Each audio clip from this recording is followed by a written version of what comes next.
Martín Lustó, buenas noches, ¿cómo estás? ¿Qué tal, José? ¿Cómo estás? Bueno, ¿cómo es una semana en esta bendita Argentina para vos? En campaña, con fuego cruzado de todos lados, ¿cómo la vivís? Mira, yo igual que hace mucho tiempo, solo que ahora se acelera, lo que hacemos es, me reúno con los equipos técnicos, salgo a recorrer, hablo con un montón de gente, comerciantes, vecinos, vuelvo a reunirme en la oficina por cuestiones atinentes a la campaña, después sigo, y después voy a los medios. Nada, nosotros venimos con un equipo muy grande recorriendo la ciudad hace mucho tiempo.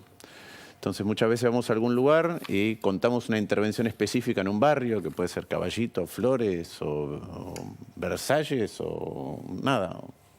Y vamos contando qué es lo que nos parece que hay que hacer en ese lugar, además de cosas más grandes que la ciudad merece y que puede tener. Esta es una ciudad que ya tiene un método de trabajo desde hace mucho tiempo y nosotros creemos que ese método se lo puede reimpulsar para atender a un montón de cuestiones que están pendientes. Atrás de esa ciudad que es extraordinaria hay una ciudad pendiente. Una ciudad pendiente en materia de cómo resolver los piquetes y nosotros hace rato que venimos trabajando con otros gobiernos que lo han podido resolver. Entonces sabemos cómo hay que hacerlo. Venimos trabajando mucho en materia educativa con un equipo muy amplio. Una cosa es el derecho a ir a la escuela, que se garantice, otra cosa es el derecho a aprender lengua y matemática para que después puedas seguir en tu vida estudiando o trabajando. Lo mismo pasa para la atención en salud. Una cosa es el derecho a ir al hospital y otra cosa es el derecho a que te atiendan bien. Tenemos un equipo que ha relevado hospital por hospital, centro de atención primaria por centro de atención primaria, para ver qué es lo que falta y cómo hay que llevarlo adelante. Lo mismo pasa en seguridad, en vivienda. Conté cómo es que nosotros queremos abordar el tema de vivienda, a pesar de que el kirchnerismo sigue sin querer mejorar la ley de alquileres, y la ciudad tiene instrumentos para eso. Nada, y contamos eso, hago eso yo desde el punto de vista personal, pero además con un equipo muy grande que mientras yo estoy haciendo eso, ellos están haciendo exactamente lo mismo. Mira, vamos a hablar profundo de esto y también de lo que pasó hoy. Fue un día distinto, un domingo distinto, porque está la inauguración del gasoducto Néstor Kirchner con varios actores principales de la política hablando y dando sus declaraciones. Lo voy a saludar al Doc de Pablo, que está conectado. Doc de Pablo, ¿cómo anda usted? Como todos los hinchas de Vélez, no fue victoria, pero fue empate, que para nosotros es casi un lujo. Bueno, acá lo saludamos con Martín Lustó, que está visitándonos hoy domingo, y les quiero mostrar un anuncio. Pará. Estás hablando de mi querido exalumno de la Universidad de San Andrés. No voy a decir de qué año es. Fue alumno mío porque eso muestra lo viejito que es él. ¿Era buen alumno o no? No puedo hablar, no digo nada de mis alumnos. ¿Eras buen alumno, Martín? No sé si no se acuerda él. Dice, él se acuerda, pero él dice que tiene el secreto de la privacidad de los profesores.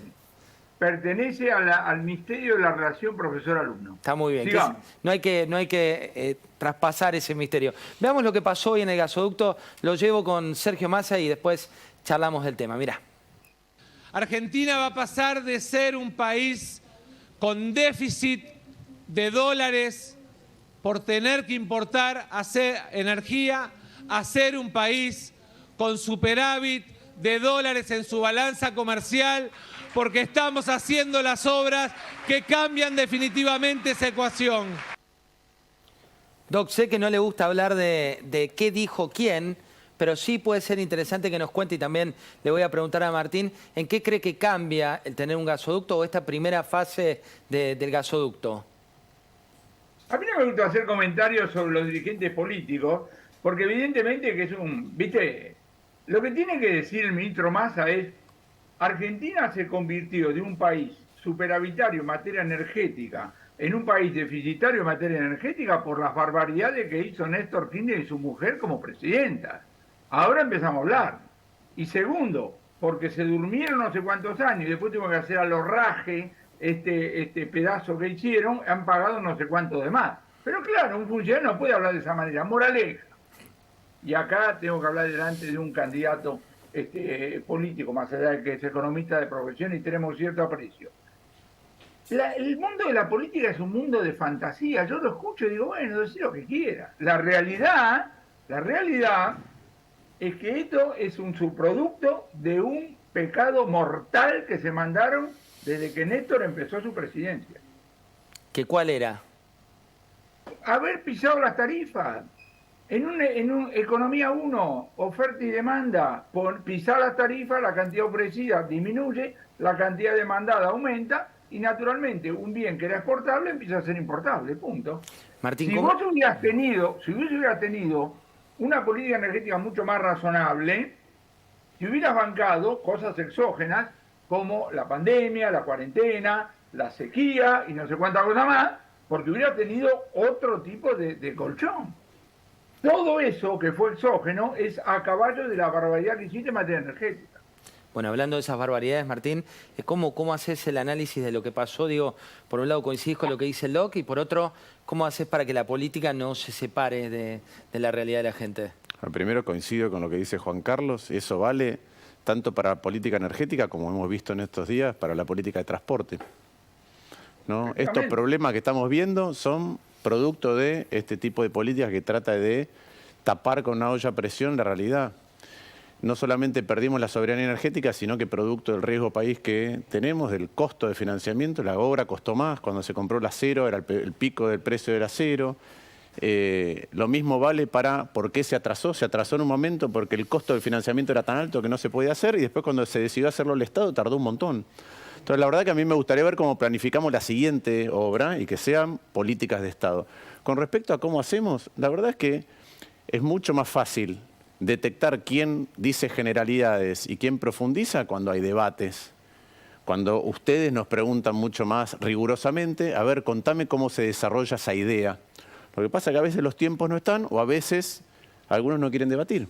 Esos debates, Doc, respecto de lo que viene, y acá voy a su historia también y a su sapiencia, por primera vez estamos viendo que se empiezan a exponer un poco más fuerte, ¿no? Al menos en materia de política económica, no sé, tanto Luciano Laspina lo ha hecho con un libro de 500 páginas que se llama Desenredar la Argentina. Por otro lado, hoy charlábamos esta mañana con usted que coincidimos con el eje de su columna cuando hablaba de ¿y qué pasa si el plan de la Mediterránea viene con un ministro de Economía incluido o no? Digo, ¿cómo estás viendo esta parte? La parte de las propuestas, por más que es verdad, no son lo profundas que un economista, tanto Martín como vos, seguramente quisieran. El libro de Luciano todavía no lo leí, así que de eso no puedo hablar. He charlado con Carlos Melconian varias veces, pero voy a decirlo muchachos, el próximo gobierno, que en alta probabilidad es de Juntos por el Cambio, lo va a precisar a todos. ¿A vos te parece que pueden dar el lujo de decir, Melconian sí, Melconian no, la Piña sí, la Cunza, o Tetazo, Lustó? No, a todos, a todos. En 91-96, cuando Caballo era ministro de Economía, había un Boeing 737 que el lunes a la mañana salía de Córdoba a Buenos Aires y traía el equipo económico y el viernes hacía Buenos Aires-Córdoba, porque necesitas a todos, ¿entendés? Ahora, en materia de política económica, hay experiencia y estamos hablando de economistas profesionales. Un economista profesional es un tipo que puede agarrar el libro de Laspina o el documento de la Fundación Mediterránea o lo que prepare Martín y decir, esto sí, esto no, esto me gusta, etcétera, etcétera. Como hablan los médicos entre sí o como hablan, digamos así, los arquitectos. Hay una prioridad obvia que es ganar la elección y después se verá dónde, espero, que no se cometa el gravísimo pecado 2015 que fue no tener un solo ministro de Economía. Tiene que haber un ministro de Economía. Martín, la criticidad de la economía en esta época, ¿cómo la estás viendo? Bueno, ya tenemos una economía que tiene muchas fragilidades acumuladas desde hace mucho tiempo, que el kirchnerismo ha extendido porque ha tapado esas rajaduras en aras del contexto electoral y además tenemos un ministro que quizá en otro país no sería problemático o no sería un dilema, pero en la Argentina y en esta realidad argentina sí, que es un ministro que tiene una doble agenda. Por un lado es candidato, con lo cual tiene que lidiar con el presente sin resolverlo, que es lo que está haciendo, lo está pateando el problema para adelante, y por otro lado es ministro de Economía, con lo cual debería estar resolviendo los problemas. Y eso agrava la situación. Doc, la demonización del empresariado, digo, la palabra empresario, ¿qué es para usted? ¿Qué significa un empresario? La norma de los empresarios que yo conozco son tipos que se levantan a ver cómo le encuentran la vuelta. Ahora, el desperdicio de energía empresaria en función de la regla de juego que pone el gobierno es una cosa escandalosa, escandalosa. Yo alguna vez acuñé la distinción entre trabajar y estar ocupado. Un empresario en la Argentina está tan ocupado que no le tiene tiempo para trabajar. ¿Ocupado en qué? ¿Qué dice la FIP? ¿Qué dice la ANSES? ¿Qué, si le salió la CIRA? ¿Qué dice de Pablo? ¿Qué dice esto? ¿Qué dice lo... ¿A qué labura, muchachos? Ahora, el empresario toma la regla de juego. Puede haber una minoría de empresarios que de repente, entre otras cosas, financian campañas políticas, que pueden torcer, uno diría técnicamente, endogeneizar la política económica en su favor. El resto de los empresarios toma la cosa como viene. Vamos a una cosa que acaba de decir Martín, que es el tema de los subsidios de transporte. Los transportistas de ómnibus en Cava se encuentran con lo siguiente: te fijo la tarifa, te fijo esto, te fijo el otro, y vos qué decís. ¿Y querés que funcione? Sí, me tenés que dar la diferencia. Ahí viene el tema del subsidio. Ahora, es la típica distorsión que el tiempo te juega en contra. Entonces vos te encontrás con que más del 80% de los ingresos de estas empresas vienen de los subsidios y no de los pasajeros. No obstante lo cual, entre comillas, acá en Cava, en algunos lugares, tenemos un servicio, entre comillas, de lujo. Yo en hora pico viajo sentado. ¿Por qué? Porque el sistema sigue financiando el viaje y no el pasajero. Y datos no le faltan, porque con la SUBE parecería que saben a qué hora subí, a dónde fui. Podrían hacerlo de una manera distinta, no se entiende, digamos así, por qué. Ahora, ¿qué le vas a decir a un empresario digamos, del colectivo? ¿Rechace los subsidios? Y pues dice, no puede funcionar sin subsidios. Moraleja. Y lo mismo lo voy a decir de Cuaderno. Yo no me puedo meter con la causa Cuaderno desde el punto de vista jurídico, porque no soy abogado ni cosa por el estilo. Esto de que los K diseñaron un sistema, algunos empresarios entraron, otros no, y la responsabilidad es 50 y 50, no es cierto. Doc, le mando un fuerte abrazo a usted y especialmente a su familia. Nos estamos en contacto mañana como siempre. Fuerte abrazo. Uno para vos y otro para Martín. Abrazo, Juan Carlos. Martín, Chao, querido, chao. cuando veías que de golpe el ministro de Economía le echa la culpa de lo que pasó con los colectivos a la ciudad, al gobierno de la ciudad, ¿qué asidero tiene eso? Primer punto, las tarifas de colectivos en la ciudad las pone el gobierno nacional.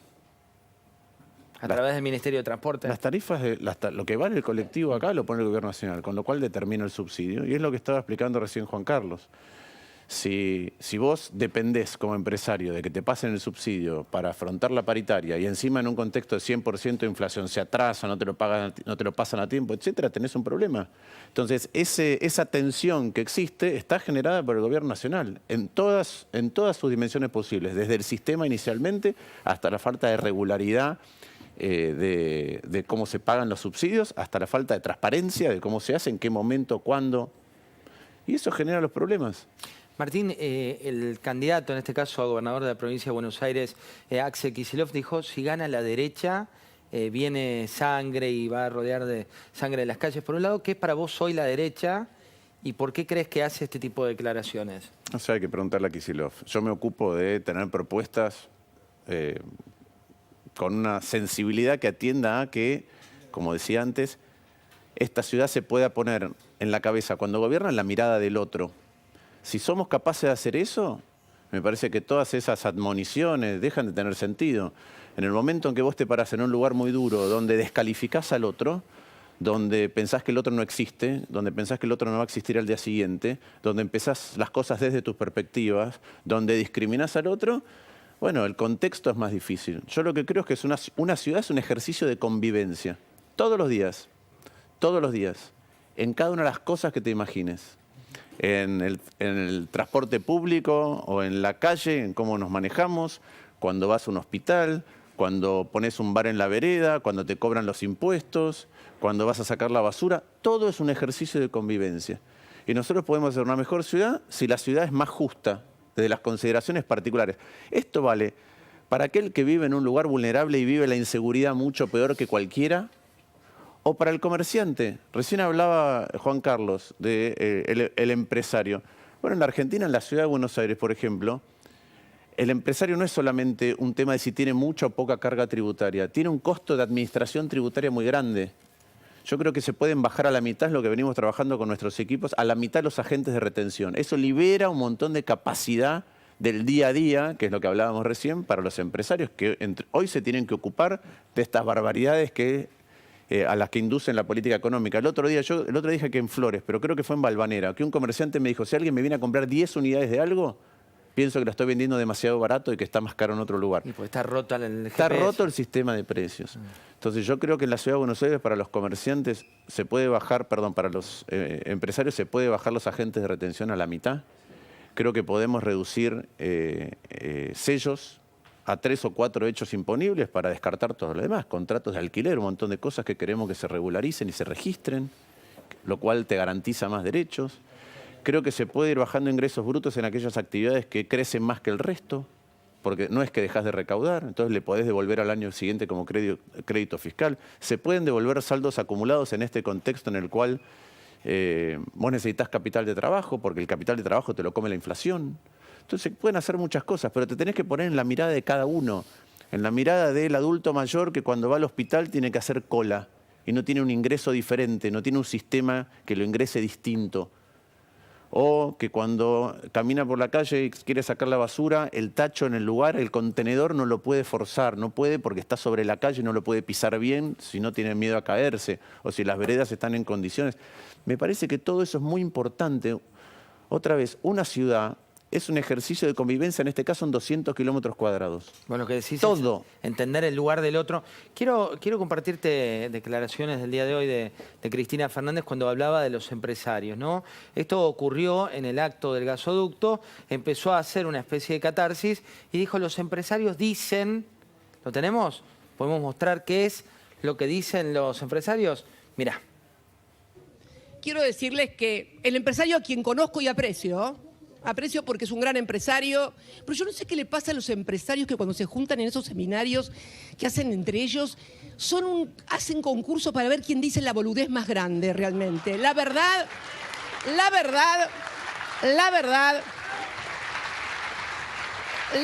porque es un gran empresario, tiene fuertes inversiones en la provincia de Santa Cruz. ¿Saben dónde? En el macizo de Palermo-Aique. Más allá de esta declaración puntual, sí me interesa cuando te corren con el kirchnerismo, o el propio kirchnerismo que te dice vos en esa época y demás, ¿qué te genera? Nada, ¿qué me va a generar? ¿Por qué me tiene que generarlo?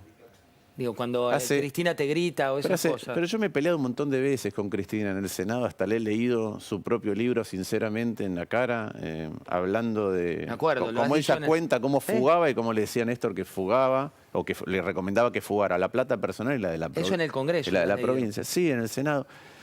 Pero pienso muy distinto, ¿no? Yo creo que hay que hacer reformas en la Argentina, pero las reformas no son contra otro. Y a veces veo eso. Veo de un lado y del otro en los extremos que las reformas son contra el otro y las reformas contra otro no se sustentan en el tiempo. Las reformas sin conocimiento en profundidad y las reformas contra otro no se sustentan en el tiempo. Yo hace 10 años que creamos en la ciudad un espacio y fuimos a competir electoralmente en el 2013 y después volví a competir en el 2015 y siempre defendiendo las mismas cosas. Martín, el clima de época de hoy, digo, ¿en qué varió de ese 2015 al que haces referencia? Digo, ¿vos crees que hoy la sociedad está como más en los extremos? ¿Crees que hay que forzar para ir hacia esa ancha avenida al medio de la que tanto se habló en el último tiempo? Creo que en muchos lugares del mundo estamos viendo discursos políticos que se extreman. Yo creo que convergen muchas cosas distintas. Obviamente hay un hartazgo y un cansancio por la falta de resultados. Eso es todo un capítulo, ¿sí? Y es un capítulo nuestro de la política y nuestro socialmente, porque también están incluidos los empresarios, hay los medios, todos. No hemos podido como sociedad tener un Estado más eficaz. Y a eso vamos nosotros punto por punto en las distintas áreas de la ciudad. Cómo construir un Estado más eficaz, que cueste menos y que te brinda las cosas que te tiene que brindar. Punto número 2, el sistema de medios cambió mucho. Hay demasiadas alternativas cuando estás en tu casa, en tu cama, con el teléfono. Twitch, TV. Y entonces todas esas alternativas lo que generan es una puja por tu atención. Por tu tiempo. Por tu tiempo. Y la puja en general te tiene que llamar la atención, porque me peleo con otro. Estoy acá y me estoy peleando con las plataformas o con el teléfono. Eso es lo que está pasando. Entonces hay una puja tan grande por la atención de los ciudadanos que para poder llamar la atención se va a gritos, o se va a descalificaciones o a cosas muy extremas que por ahí divierten a un espacio, a un electorado o a una audiencia chiquita, pero lastiman a un montón de otros. Yo creo que es muy difícil construir una sociedad así. ¿Qué lugar le das a la polémica que se generó esta semana por el tema de Franco Rinaldi y sus declaraciones? ¿Lo habituás ahí? Digo, es cierto que va como precandidato por tu oponente en la ciudad de Buenos Aires, ¿no? Por Jorge Macri. Sí, a ver, yo quiero, es un tema delicado que lo quiero analizar con rigurosidad. Yo cuando a Franco Rinaldi me enteré que iba a ser el primer candidato a legislador en la lista de Jorge Macri, le mandé un mensaje y lo felicité, porque a mí me parece que es un honor muy grande encabezar una lista para representar a los ciudadanos. Y cuando lo descalificaron y lo discriminaron, lo repudié inmediatamente. Ahora, después empezaron a surgir todos estos videos. Yo creo que esos videos tienen una gravedad inusitada. Por más que haya pedido disculpas públicas. Mira, primero creo que hay muchos grupos agraviados. El colectivo LGTB, las personas que viven en barrios populares, los que tienen otra raza, los que son pobres. Una innumerable cantidad de gente que ha sido agraviada. Entonces, ¿yo qué veo? Veo dos cosas. En primer lugar, me parece muy difícil decir que esto es un experimento en el cual me excedí. Porque además todo el tiempo está saliendo un nuevo video. ¿Qué quiere decir un experimento en el que me excedí? ¿En qué estaba experimentando? ¿Con el agravio a alguien que fue abusado? ¿Con el agravio a alguien que nace en condiciones distintas de las de él en términos de oportunidades socioeconómicas? No sé cuál es el experimento. Tampoco me parece una expresión artística. No me parece eso. No me parece ni una expresión artística ni un experimento en el cual él se excedió. ¿Qué creo? Creo que todavía no hubo una disculpa. Sinceramente, no hubo una disculpa profunda con cada uno de los que él agravió. Y no soy yo, ¿no? Lo dijo Graciela Ocaña, lo dijo Manuel Ferrario, lo dijo Silvio Spenato, lo dijo Maxi Ferraro. Yo les pregunté a ellos si había llamado a alguien para explicar. ¿Por qué? Porque él está en otra lista. Pero está en otra lista en Juntos por el Cambio. Entonces también tiene que llamar a los del otro lado, la otra lista que compite, porque después se supone que tenemos que trabajar todos juntos. Y a mí me cuesta mucho decir que voy a trabajar con alguien que piensa eso. Y no creo que no lo piense, porque si no lo pensás, es muy difícil reiterar ese ejercicio. Y agraviar, y agraviar, y agraviar, y descalificar al otro. Y es muy difícil construir en la ciudad si no tenés la mirada del otro. Sinceramente, la ciudad es un ejercicio de convivencia. Entonces, si yo en lugar de entender las dificultades que tiene el otro para desarrollarse, para mandar a su hijo a la escuela, para tener una vivienda digna, para que se atienda en salud, para que no lo discriminen, para llevar adelante la vida que eligió, su libertad sexual, si yo lo maltrato, primero, no tengo ninguna empatía para ponerme en su lugar, pero además impido que él se acerque a contarme su problema para ver si entre todos lo podemos resolver. Y además, esto está circulando. Yo tengo un hijo, pero después estoy haciendo la cuenta, 6 sobrinos y además tengo 6 ahijados. Y me preguntan por el tema. Y yo si hubiera estado en mi lista, sinceramente, le hubiera dicho que no puede ser candidato. Por eso el partido la llevó a la Junta Electoral. Porque al día siguiente, salvo que la gente vote abrumadoramente por Graciela Ocaña, él va a estar en la lista. Él va a estar en la lista. Y nosotros tenemos que explicar por qué está en la lista. Alguien que piensa así y descalifica a otros. Y a mí no me parece un tema trivial, no me parece un tema baladí, no me parece algo que lo podemos dejar pasar. ¿Realmente nos vamos a hacer todos los distraídos con las cosas que dijo? ¿Solo porque compite en una lista u otra? Yo si hubiera estado en mi lista no me haría el distraído, sinceramente. Me parece importante, me parece grave, no me parece un tema menor, no me parece un tema menor. Y creo que decir que es un experimento en el cual me excedí es minimizar el daño que le hizo a otros. Y creo que decir que hay oportunismo político, me parece que el oportunismo es que cuando no sos candidato, haces un programa en la plataforma que sea y para tener seguidores te llenás la boca agraviando a los demás y a algunos les parecerá divertido. Y después, cuando sos candidato, decís, me excedí en mi experimento. No alcanza, decís. Para mí no alcanza, no. Martín, muchísimas gracias por haberte tenido. Sabemos que el domingo es el día de tu familia, así que muchas gracias por haber venido. Un gusto, gracias a vos.